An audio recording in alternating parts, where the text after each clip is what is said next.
Hello and welcome to this impromptu episode of the Listen First podcast. I'd like to welcome in Kat Edmondson. She is our content leader for the Chapman Foundation for Caring Communities. Welcome, Kat. How are you doing today? Hi, Adam. I'm doing well. Happy to be here for this impromptu episode. Well, Kat, earlier this week you came out with a blog that you wrote that's on our website that's titled Mastering Emotional Awareness, an Expert's Guide to Navigating Holiday Stress. And when I read the blog, I thought to myself, oh man, how do we share this with more people? And I realized, hey, what if we kind of talk about this on the podcast for a little bit and give people the opportunity who, we got a lot of different learners out there. Some people like to learn. I'm personally, obviously, I'm a podcast kind of guy. I like to learn through audio or video.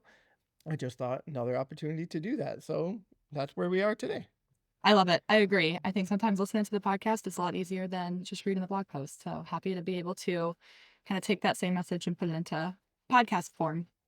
So let's talk a little bit about the topic, or at least, why did you come up with this idea? What spurred this topic for you? Yeah, I think the holidays are always a really busy time for people. I know when I talk to my family members or my friends, common conversation is just how busy we are and how much is going on and how stressful it can feel. And so being able to raise our emotional awareness during this time is incredibly important. And it's backed up by science too, that this is one of the most stressful times of the year. I just read an article by the American Psychological Association that revealed that 41% of adults experience heightened stress during the holiday season. And so it's something that's super common. I've seen it in my life. I've seen it in articles and from other people.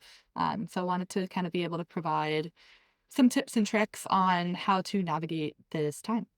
Man, 41% does not seem like a high enough percentage because I know my wife and I both easily land into that 41% Mm-hmm. between Christmas concerts and special dress up days for the kids. I mean, it's like, we got Grinch Day, we got Pajama Day, who's bringing snack, all of these other little things that have to do with our kids going to school.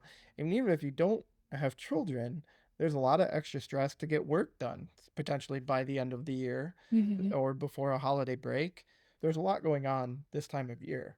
There is, and that makes it even harder to kind of show up the way that we want to, right? When we're so busy at Yes. work with the projects that we have to wrap up, or like you said, like those holiday parties, and dressing up the kids. It's fun stuff, but if we're not emotionally present or fully aware of the way that we're showing up for others, it might not be as joyful or impactful as we want it to be, which is kind of why this blog came about. Yeah, and that's such a great reminder to show up at a holiday party, but really not be present at a Mm-hmm. holiday party. I mean, that's not the best mindset to create memories. Mm-hmm. So tell me a little bit about, mitigating that stress. So we focus all in on raising our emotional awareness. It might not seem like a priority because there's so much going on, but it really is super important. And so being attuned to our emotions kind of helps us prevent them from overwhelming us and equips us with a deeper understanding of our emotional patterns, maybe catalysts that arise for us, and kind of how to express them constructively rather than finding ourselves in a very reactive space.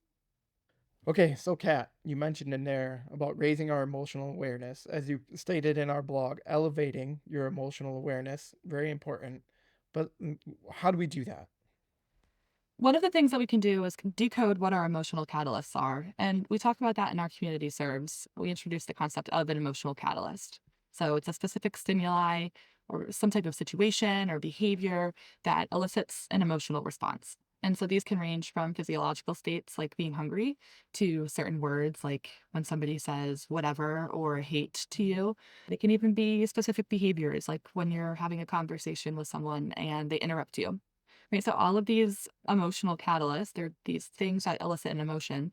They can stir emotions up for us. And so in order to be able to raise our emotional awareness and identify them, we need to be conscious of what those emotional catalysts even are. That's a good reminder, and it makes me think sometimes. You mentioned hunger in there. I Mm-hmm. know, I know. Sometimes I get short with my kids because like I missed lunch, Mm-hmm. right? So I get home, I haven't eaten in 7 hours, and I'm like, okay, we all need a snack. Everybody needs to have a snack right now, including dad. Yeah. So that's a. I know for one for me is hunger as a an emotional catalyst. Mm-hmm. Oh, well, and even if we think about it in the terms of the holiday busyness, right? How many Hmm. times on a Saturday are you out running a bajillion different errands and then you haven't brought a snack or had food along the way, and then you get back home and you're crabby about something? It can happen just because we're hungry. We might not even have realized that that would be a catalyst that would put us into an emotional space. So got to start thinking about what those emotional catalysts might be. Mhm. What's another tip? What's number two? Number 2 actually segues really nicely from if we use being hungry as an example. Sometimes it's hard for us to identify what those catalysts are, especially if things are happening really quickly and we're busy and we just have an emotion.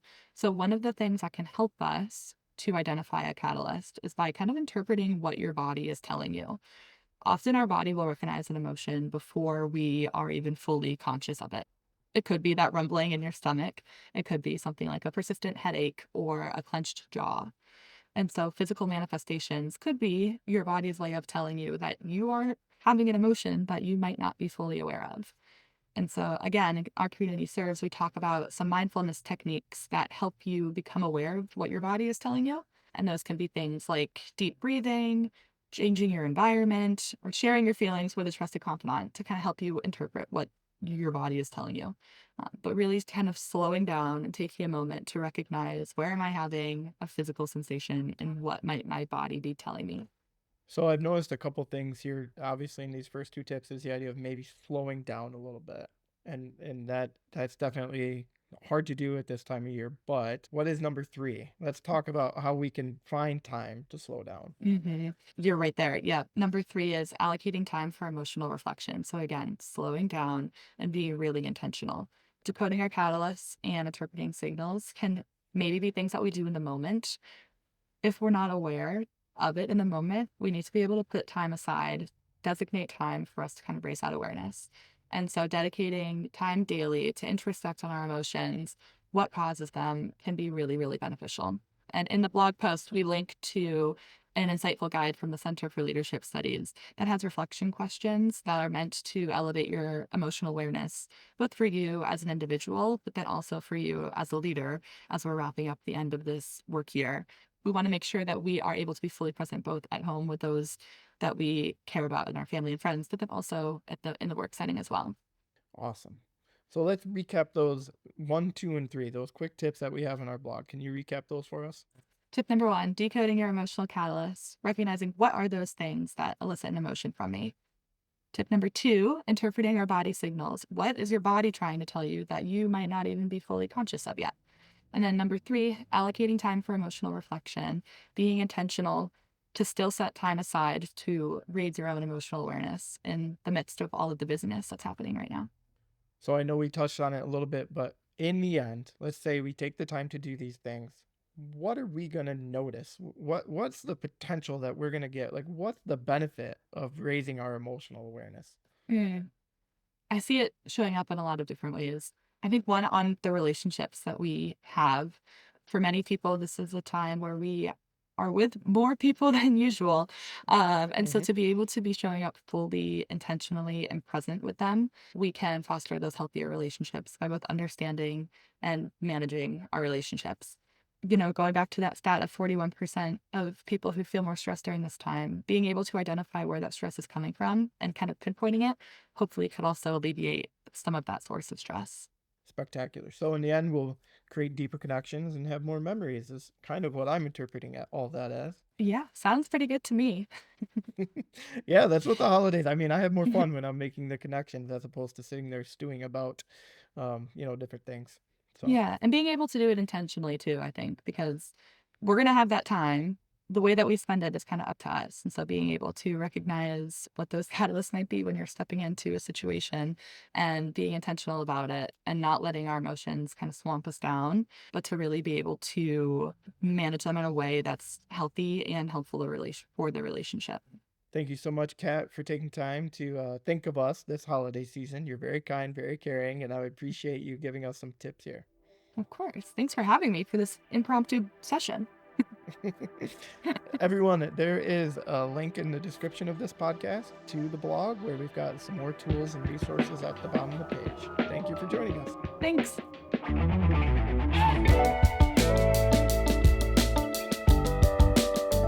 Hello, everyone. As you heard at the end of the conversation there with Kat, I mentioned the links at the bottom of the blog page. One of them is a link to a self reflection guide called 12 Days of Positivity. You can also find this guide inside the CFCC Leads app. Open the Continuous Learning button and then choose Self Reflection, and there it is, 12 Days of Positivity Prompts. I thought it would be nice to go through day one to give everyone the opportunity to kind of hear what this is like and hopefully pique your interest to go check it out. So let's get started.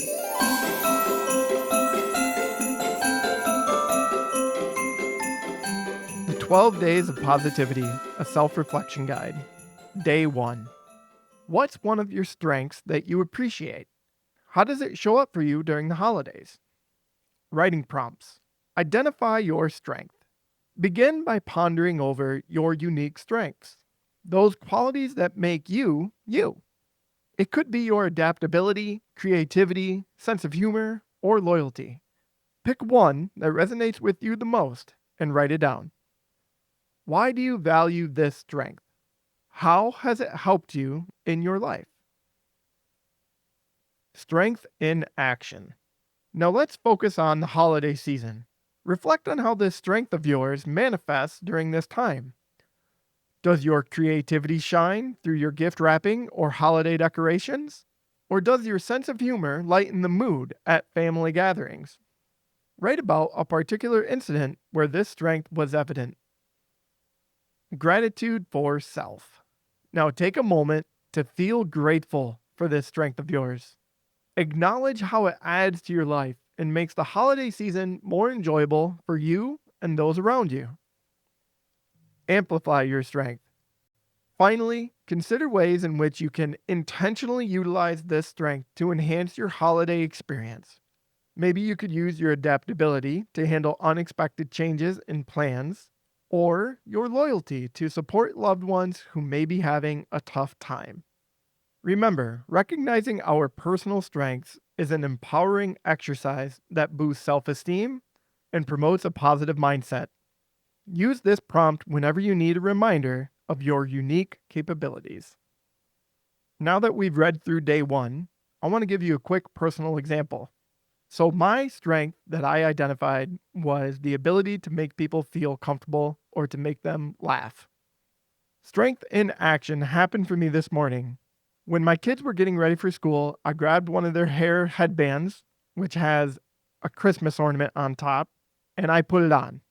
Being a bald dad, it's pretty easy to make them laugh anytime I find some type of hair accessory and put it on my head, because they consistently go, "Hey, you don't have any hair, take that off." Gratitude for self. I look back on that moment and I'm just glad that I had the opportunity to make them smile a bit on a morning when they were pretty tired, but excited to go to school as it was pajama day and the last day before winter break. Amplifying my strength, I think I will just look for opportunities any chance I get to make someone smile, to make someone laugh, to make their day a little lighter. I'm not going to go through all 12 days of positivity, but I do want to read you a couple more of the prompts. Day 2, where have you found beauty this holiday season? Day 3, what is something nice you plan to do for someone this holiday season? And day 4, what's something that made you smile this holiday season? So there you have it, a little teaser into the self-reflection 12 days of positivity. Remember, this is available on our website underneath the blog section and also available in the CFCC Leads app. Thank you for joining me today and happy holidays.